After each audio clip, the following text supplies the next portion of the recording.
ciri-ciri, tanda-tanda jikalau ruhaniyah kita itu sudah masuk di dalam golongan-golongan yang tidak hanya di muraqabah akan tetapi juga sudah sampai pada musyahadah. Artinya golongan ciri-ciri golongan hati yang sudah menjadi kekasih Allah.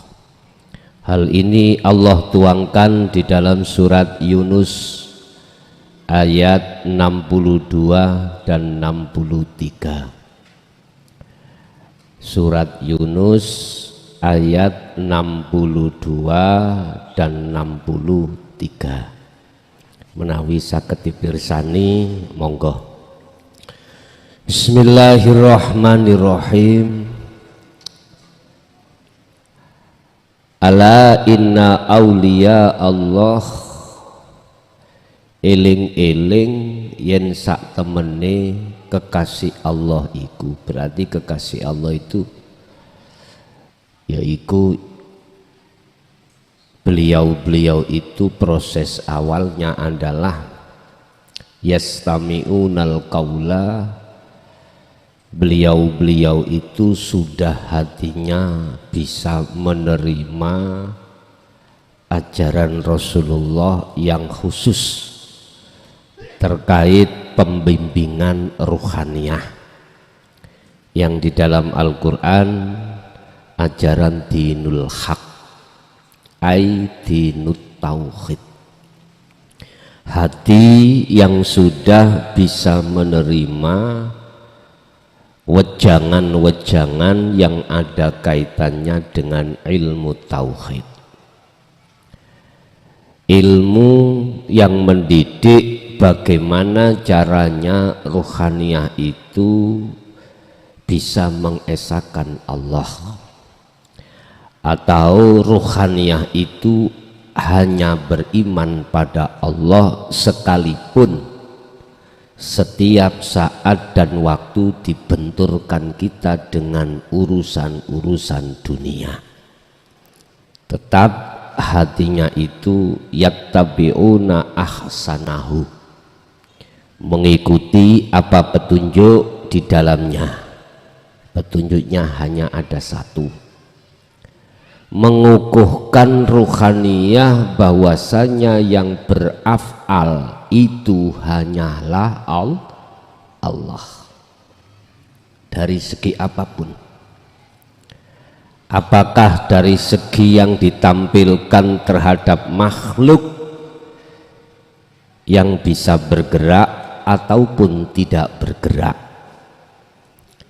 Yang tidak bergerak contohnya air, iki misalnya tatkala jenengan meminum air terasa di dalam diri Anda segar, terasa di dalam diri jenengan hilang sifat ngelai, sifat dahaganya hilang. Tetapi hati sampean tidak beriman, datangnya rasa segar, hilangnya rasa ngelak, dahaga itu disebabkan karena air. Tetapi hati jenengan hanya beriman karena Allah, dengan dasar bahwasanya makhluk itu la haula wala quwata illa billah.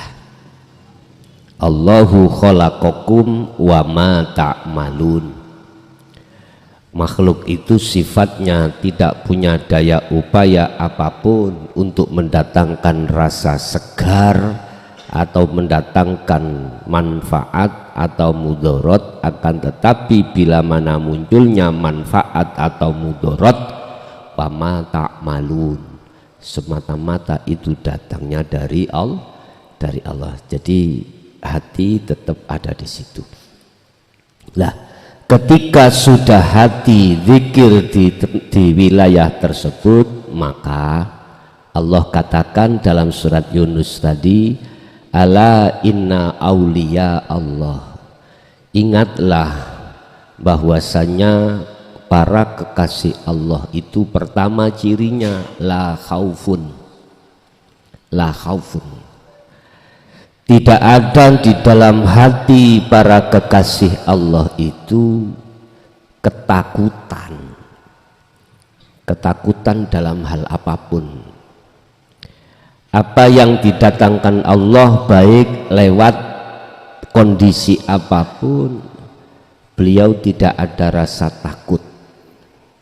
Apakah besok itu masa depanku, masa depan anak putuku, itu gimana? Nggak ada pertanyaan. Dia tidak punya rasa takut manakala masa depannya anak atau masa depan kita itu yang menakutkan, nggak ada. Itu ciri. Karena apa? Karena beliau hatinya itu sudah menetapkan bahwasanya Allahu khalaqakum, sifati makhluk iku seperti patung. Iku sifat sesungguhnya. Patung. Apa yang sekarang dia hadapi ataupun yang akan datang dia hadapi, beliau sudah tidak rasa takut disebabkan karena hatinya sudah beriman bahwasanya semuanya karena Allah, dan kita makhluk itu bisanya itu mengikuti apa kehendak dan keputusan Allah, sehingga berdoa gak bisa. Dia berdoa gak bisa, artinya apabila terjadi dia berdoa, itu bukan semata dia yang berdoa. Misalkan jenengan punya azam, kehendak, yang kehendak itu apa ada kaitannya dengan pekerjaan, kaitannya dengan anak, kaitannya dengan keluarga. Yang kehendak itu pada umumnya biar hasil. Itu ketika saat muncul kehendak itu, dalam hati sampean itu sudah tidak mengakui kalau itu kehendak kita, nggak punya. Inilah Bapak Ibu yang kumaksud tajalli, menetapkan bahwasanya keakuan Allah yang mendominasi atas segala apapun. Disitulah letak mengapa beliau itu hatinya la khaufun, tidak ada rasa takut apa nanti kehendak itu nyocoki ing mungguh sifat basariyah atau basiroh, tidak. Jadi gak nyocoki ku dia mboten khawatir. Ambil kula tulisi.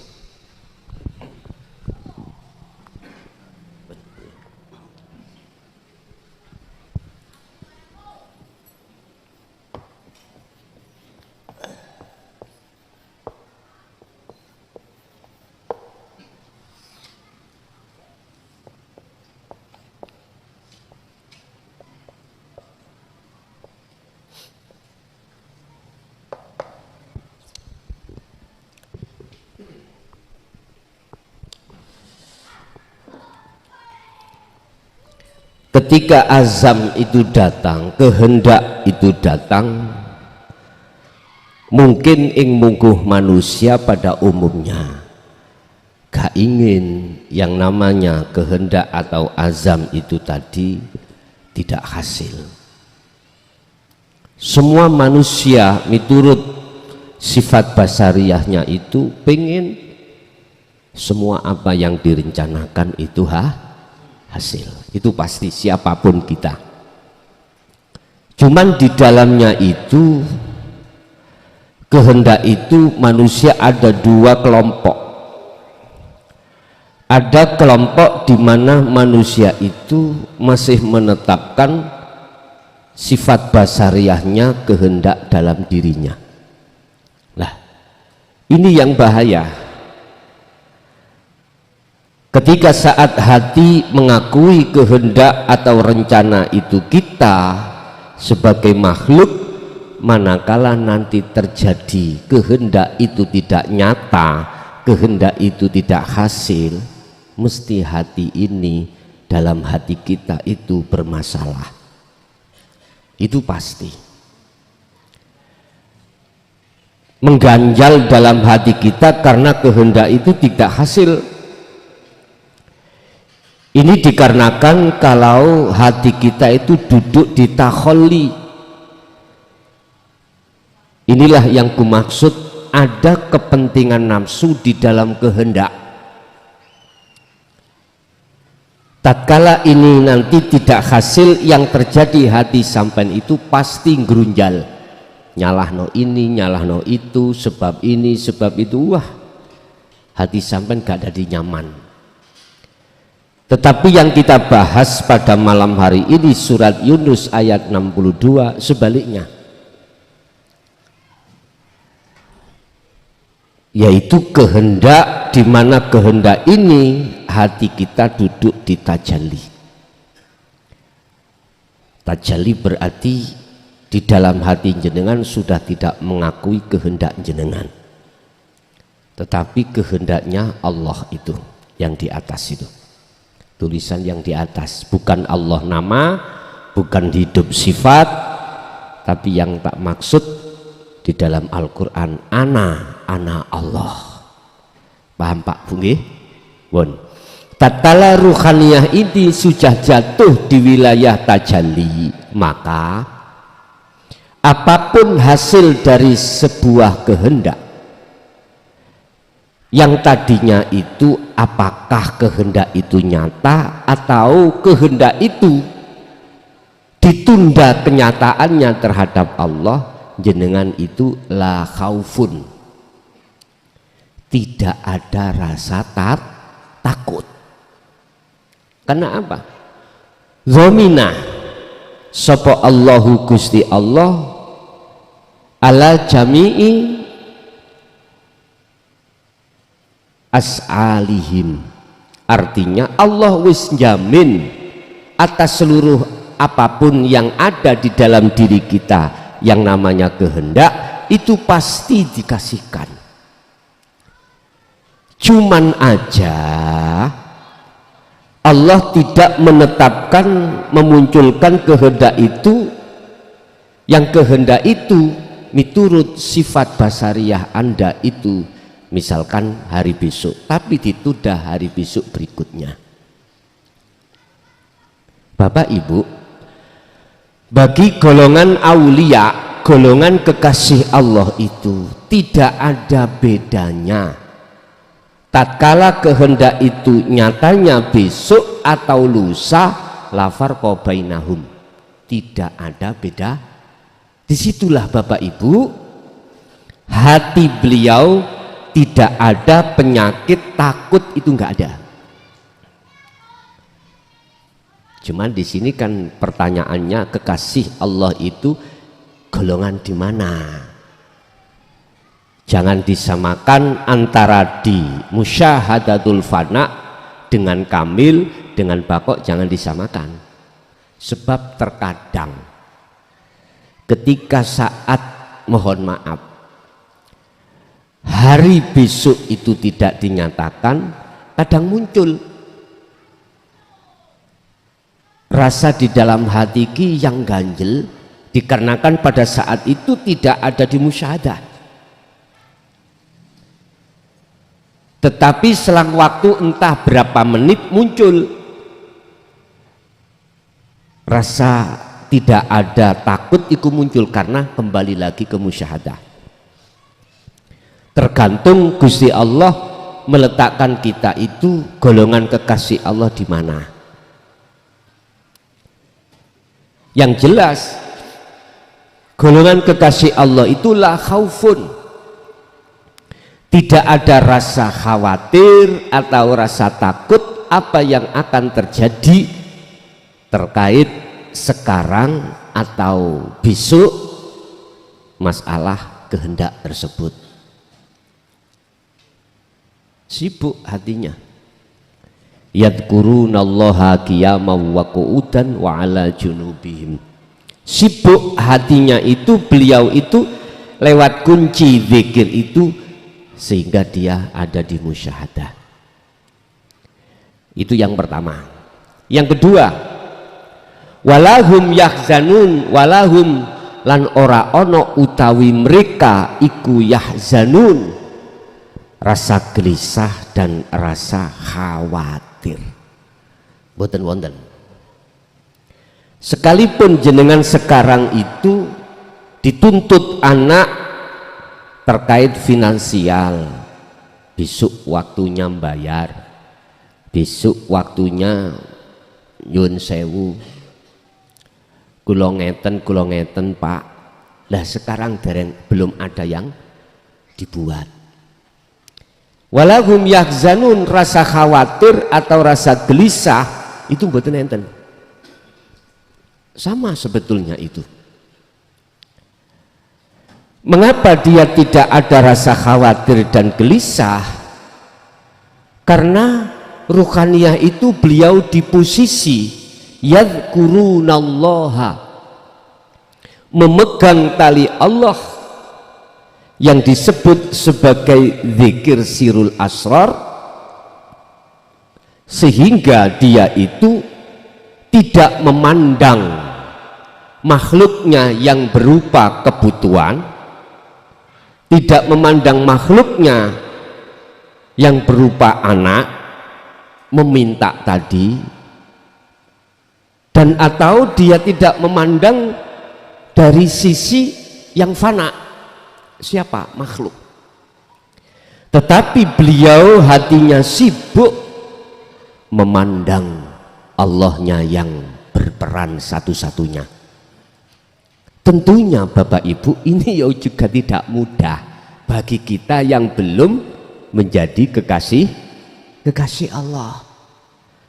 Tapi bagi jenengan yang hatinya sudah menjadi kekasih Allah, ini sangat mudah.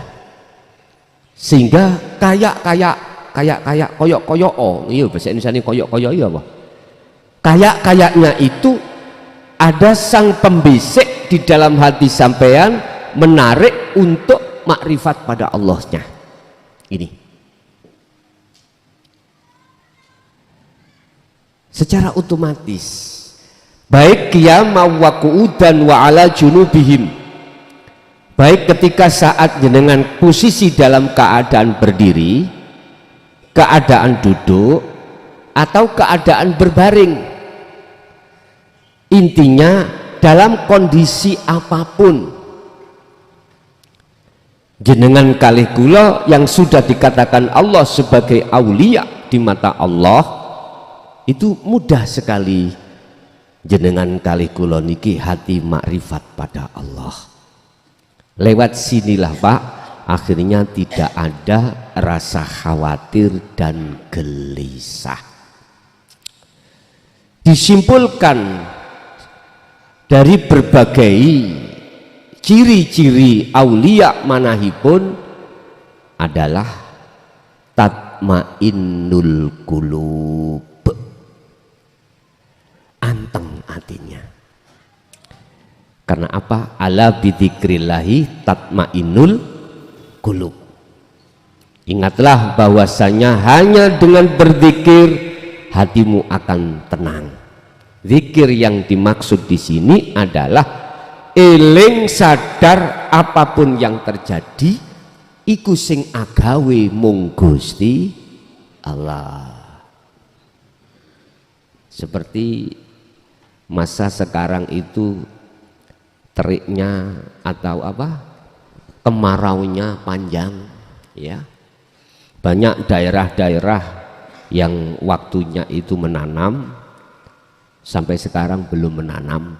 Seperti kemarin kami di Blora sudah dikasih hujan 2 kali, anggepe iku hutan maneh sampun nebar benih wenih.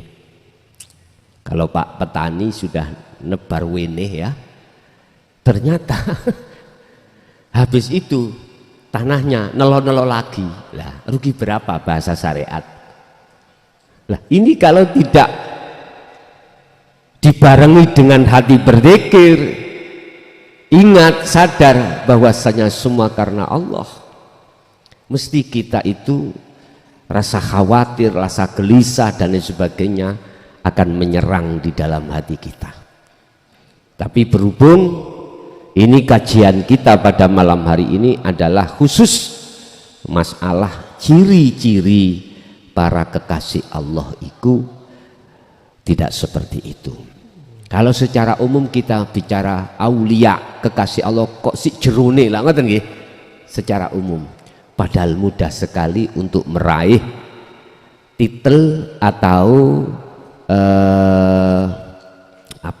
makom yang seperti itu sangatlah mudah.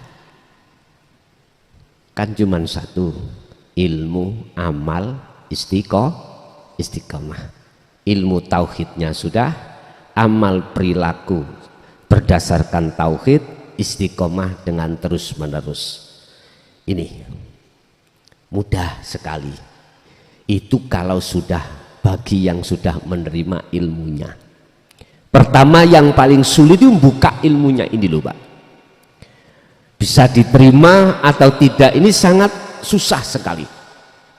Tidak mudah. Saya 23 tahun berdakwah tentang dinul haq ini, setidaknya itu sedikit banyaknya keluh kesah yang kurasakan itu gampangannya cara ngomong mudah gini, mana di antara hamba Allah yang mudah menerima dan tidak, itu bisa dipilah-pilah. Laksana gini Pak, jenengan menjabut tanaman yang tanaman itu sudah mengakar di tanah, apalagi tanaman ini sudah berbuah, sampai jebol iku wangel. Dibanding jenengan jebol satu tanaman lagi cukul ya Pak, baru cukul sampai tarik dari tanah, sangat mudah. Artinya apa? Ternyata justru ilmu ini susah masuk terhadap mereka-mereka yang sebelumnya itu kedahuluan pinter, kedahuluan alim, susah ilmu itu masuk, susah banget. Karena apa? Karena sudah mengental hukum-hukum dohiriyah ini, sudah mengental. Malah justru sing mudah itu ya, pertama mereka ngaji sudah lama terkait tauhid tapi ora dong-dong, karena yang dikaji itu bahasanya memakai bahasa kinayah atau bahasa isyarah. Akhirnya oh ini maksudnya lho, ngoten lho. Pertama. Kedua, mudah bagi mereka yang syariatnya tipis. Syariatnya tipis artinya gak kedahuluan pinter nih lho Pak, gak kedahuluan ngalim. Tapi ya jangan digebiar uyah. Artinya apa?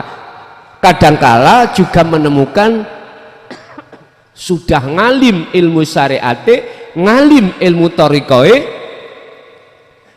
mudah dia menerima. Ada yang seperti ini, ada Pak, dan itu langsung terlibat pada diri saya dan beliaunya. Ada. Bapak Ibu hadirin jamaah rahimakumullah, kalau toh Allah sudah mengatakan bahwasanya ala bidzikrillahi tatmainnul qulub, berarti yang dimaksud zikir di sini adalah bukan yang dimaksud zikir ngucap bil lisan atau bil qalbi, bukan. Bukan yang dimaksud zikir di sini adalah bil lisan la ilaha illallah, bil qalbi Allahu Allah, bukan. Tetapi yang dimaksud zikir di sini adalah ingat, sadar bahwasanya semua apapun yang terjadi itu, yang berafal, yang berperan, hanyalah laisa kamisrihi syai'un.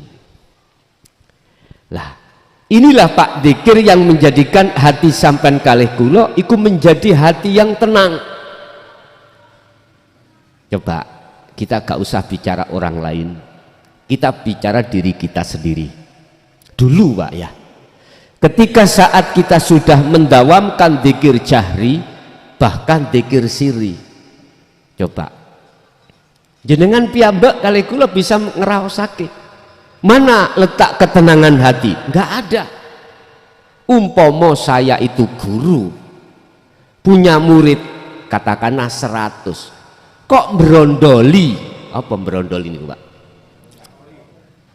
Merotoli nih loh, merotoli habis sampai setugel misalnya, gak susah. Kita sebagai guru punya yayasan, entah itu tadi ibtidak, sanawi, aliyah, asalnya santri kita itu 100 kok malah menjadi 3, mesti susah Pak, mesti susah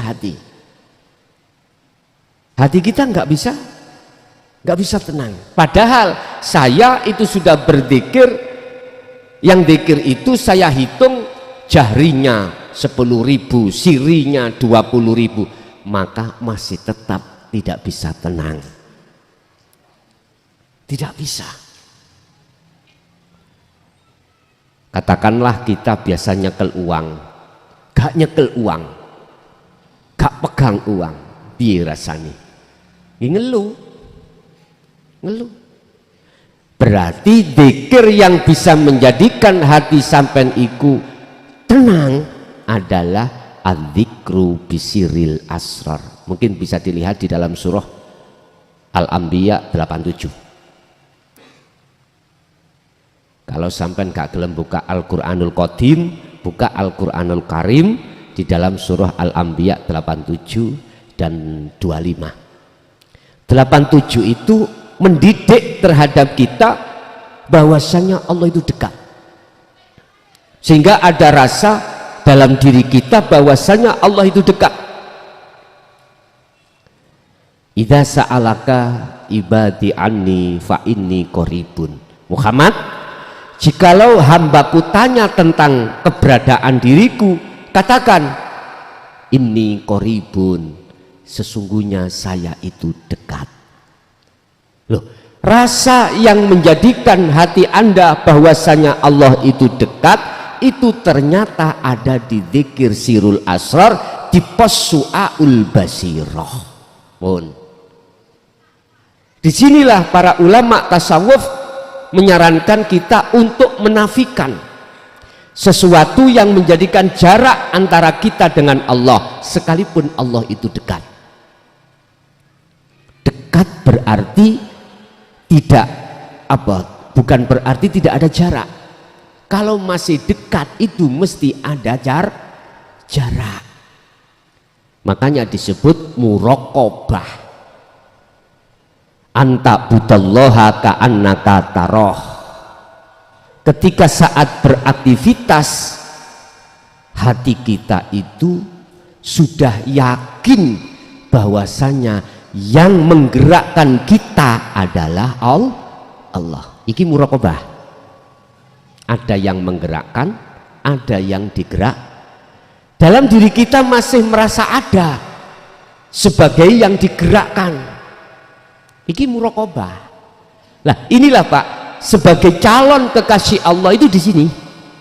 Dikarenakan apa? Di dalam diri kita itu muncul bahwasanya la ilaha illa anta itu dekat, Allah itu dekat. Itu tadi karena yastami'unal qaula wa yattabi'una aksan.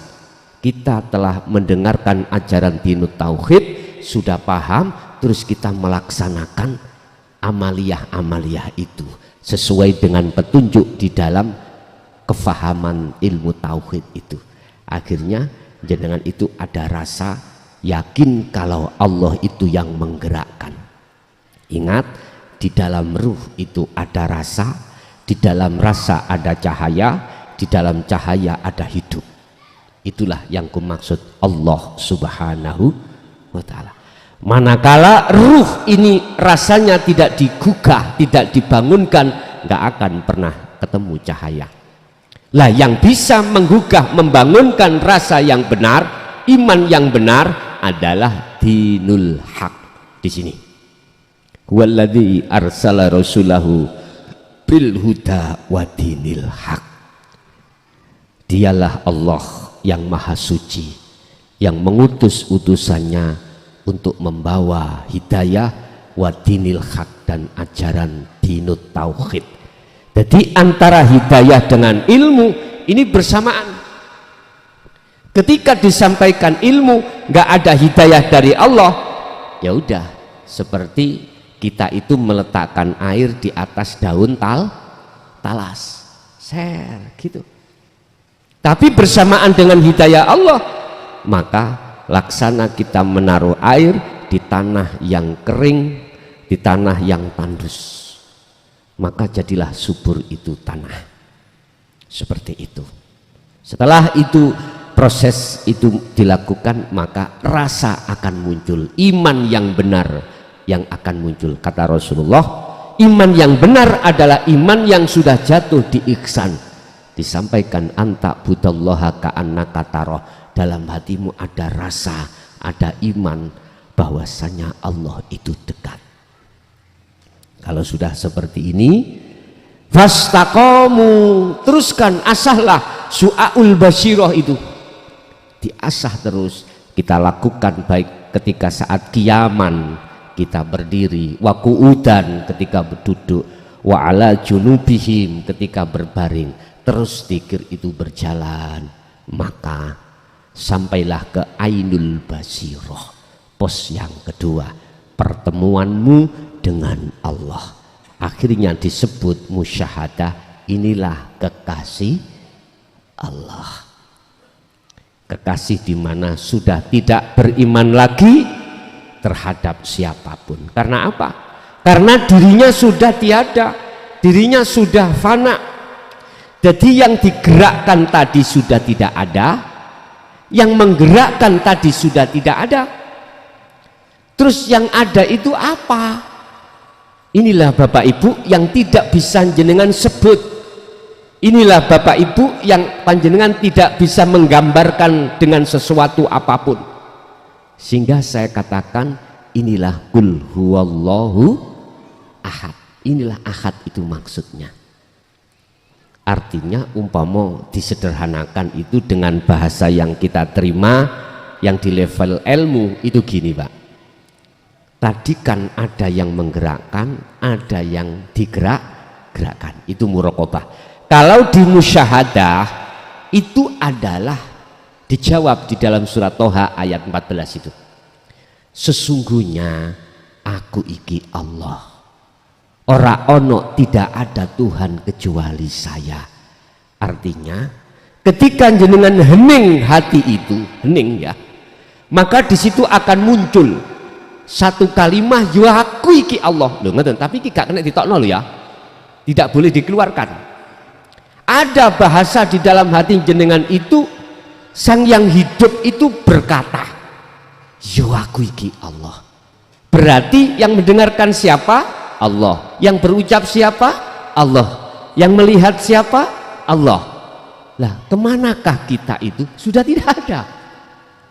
Tambah bingung apa? Boten nggih? Nanti jenengan tidak akan bingung lagi kalau memang terlibat betul-betul di situ. Kan sudah dikatakan syarat mutlak Anda nyata sang yang wujud, manakala kita yang merasa wujud itu tidak wujud. Baru nyatanya Allah akan terjadi pada dirimu setelah fananya rasa wujud dirimu. Nyatanya Allah akan berkehendak manakala setelah fananya nyatanya Anda yang berkehendak. Nyatanya Allah yang melihat setelah fananya Anda kita sebagai makhluk yang melihat. Nyatanya yang mendengarkan itu Allah manakala setelah fananya nyatanya Anda yang mendengar. Berbagai macam. Nyatanya yang hidup sejatining Allah setelah fananya rasa Anda yang merasa hidup. Semuanya apa yang terjadi di dalam sifat ma'ani, kudrat, irodat, ilmu, hayat, sama, basor, alam. Iki wis hilang kefanaan, keagungan diri kita sebagai makhluk yang bersifat, maka nyatalah Allahnya yang segala-galanya di situ. Bapak Ibu, disitulah letak kedamaian hati jenengan. Bon, kita lajengaken ayat 63. Siapakah mereka yang disebut sebagai kekasih Allah yang tadi ciri-cirinya sudah diurai? Yaiku alladzina wong akeh amanu kang podo ngiman, podo percaya. Artinya imannya itu sudah jatuh di mana? Di musyahadah. Imannya sudah di ainul basirah. Alladzina amanu wa kanu yattaqun, otomatis dia itu dimanapun bertakwa dumateng Gusti Allah, otomatis itu. Ya ayyuhalladzina amanu taqullaha haqqa tuqatih wa la tamutunna illa wa antum muslimun. Kebanyakan manusia yang diserukan Allah tentang takwa, kebanyakan itu hanya takwa secara dohir, jasmani, ninggalkan larangan, jasmani, menjalankan perintah. Tapi yang haqqa tuqatih, takwa yang sebenar-benarnya ini sedikit sekali. Itu akan terjadi hanya terhadap kekasih Allah. Itu hanya terjadi pada iman yang sudah ihsan. Islam, iman, ihsan. Takwa secara hakikat belum terjadi. Terhadap golongan kita masih beriman, belum berihsan. Kalau sudah diihsan jenengan kali kula, maka haqqa tuqatih, takwa yang sebenar-benarnya pasti akan muncul. Wala tamutunna illa wa antum muslimun. Di situ ada peringatan. Jangan kau mati kalau tidak dalam keadaan muslim atau berpasrah diri. Lah, wong pasrah iku sakwise ketemu Gusti Allah. Wa anibu ila rabbikum wa aslimu lahu. Baru bisa pasrah itu. Amin Ustaz.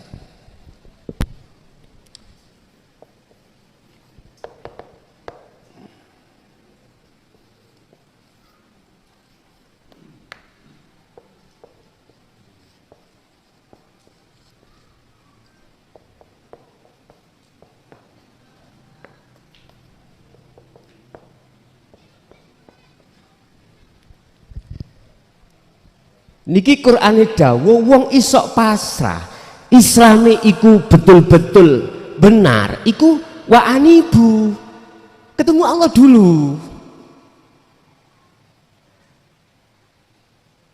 Jadi kalimat wa anibu lekas baliyo kauning Allah ila rabbikum, terhadap Tuhanmu. Kalau kau sudah bisa kembali dan bertemu Tuhanmu, maka wa aslimu, otomatis Islammu bener. Ngaten niku. Lah yang dimaksud kembali itu apa, Pak? Tadi kan kita beriman seger iku tekone datangnya dari air. Lah dimaksud kembali dan bertemu Allah, iman jenengan itu sudah tidak pada air makhluk tetapi pada alladzi, yang dimaksud Allah zat yang melimputi wa annahu apa? Wa annahu ala kulli syai'in muhit. Innahu ala kulli syai'in muhit. Sesungguhnya Allah itu melimputi atas segala hal apapun termasuk air ini. Lah, bisanya hati untuk jebus. Apa jebus itu ya? Tembus ketemu Allahnya. Lewat mana kalau tidak lewat dzikir sirul? Nggak bisa, Pak, kalau nggak lewat situ. Makanya pendidikan sirul asam menurut saya wajib disampaikan dan dibawa oleh orang-orang syariat dan thariqah. Kalau tidak, ya jangan harap jenengan bisa sampai tembus bertemu Allah. Loh, kalau sudah masuk dan tembus bertemu Allah dzikirmu, maka wa aslimu lahu, otomatis keislamamu iku sempurna. Wa aslimu lan pasrah sira kabeh lahu maring Gusti Allah. Akhirnya jenengan bisa pasrah Karena Anda sudah mengakui diri Anda patung, maka kau harus pasrah nanggone sing duwe gerak mau. Yang punya gerak yaitu Allah Subhanahu wa taala. Kata Allah, lakukan ini min qabli ayatiyakumul adab, sebelum datangnya kematianmu. Lakukan seperti ini sebelum datangnya kematianmu.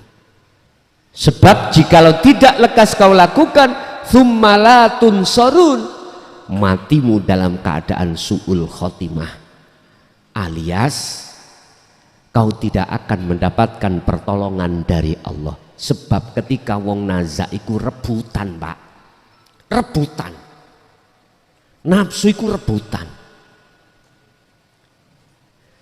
Kadang wong nazak iku didatangi ayahnya, didatangi orang tuanya atau temannya ataupun apapun, sing maksudi dikongkon elok dei,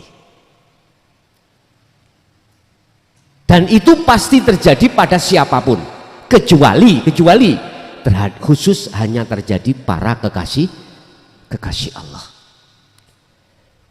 Itu tidak akan terjadi terhadap mereka yang sebelum datangnya kematian itu dia sudah melaksanakan wa anibu niku ila rabbikum. Walaupun dia di posisi muraqabah loh Pak, walaupun dia masih di posisi muraqabah, belum muraqabah berarti calon kekasih.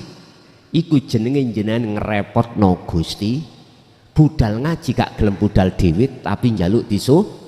Lah iki ngerepotno Gusti Allah ngene. Kuwi jan wis tak gemei kesempatan beberapa tahun gak kok laksanakno. Pun Bapak Ibu, wa kanu yattaqun, secara otomatis takwa terhadap diri beliau-beliau itu terjaga. Sampai Rasulullah dawuh dalam satu hadis Sahih Bukhari, ittaqullaha haitsuma kunta. Wis kuwi takwa gecok ana ndi awakmu manggon. Bertakwalah kau sekalian dimanapun kau berada. Takwa ini kan dari 3 hal. Ilmu, sing tak maksud ilmu adalah haqqatu qotih, takwa yang sebenar-benarnya adalah ilmu tauhid yang untuk mengesahkan dirimu pada Allah. Amal berarti prakteknya sampean di segala hal aktivitas lewat dzikir sirul asal, istiqomah terus menerus. Nggih niki takwa. Nikilah yang dimaksud ayat haqqatu qatihi, dengan takwa yang sebenar-benarnya takwa.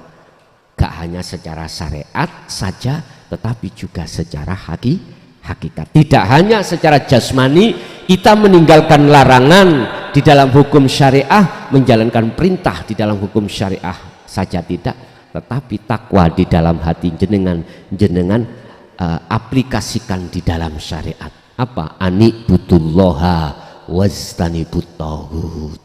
Misalkan jenengan waktu jasmani iki menjalankan perintah, ruhaniyahmu itu ini wajah tuwaj hiya, hati panjenengan iku madhep menyang urip. Artinya hati sampean lewat su'aul basyirah, rasa yang muncul di dalam hati jenengan bahwasanya kabeh perilaku itu afalnya Gusti Allah terjadi. Seiring dengan perjalanan waktu, heningnya hati sampean datang Allah, maka lenyaplah keakuan dirimu, akhirnya muncullah keakuannya Allah. Posisi nek kaya ngene gendeng-gendeng jenengan. Nggih. Maksudnya gendeng apa? Cinta sampean iku lho hanya pada Allah. Gak akan cinta terhadap selainnya, sehingga jangan heran kalau jenengan iki ngetrapno sing kaya ngene.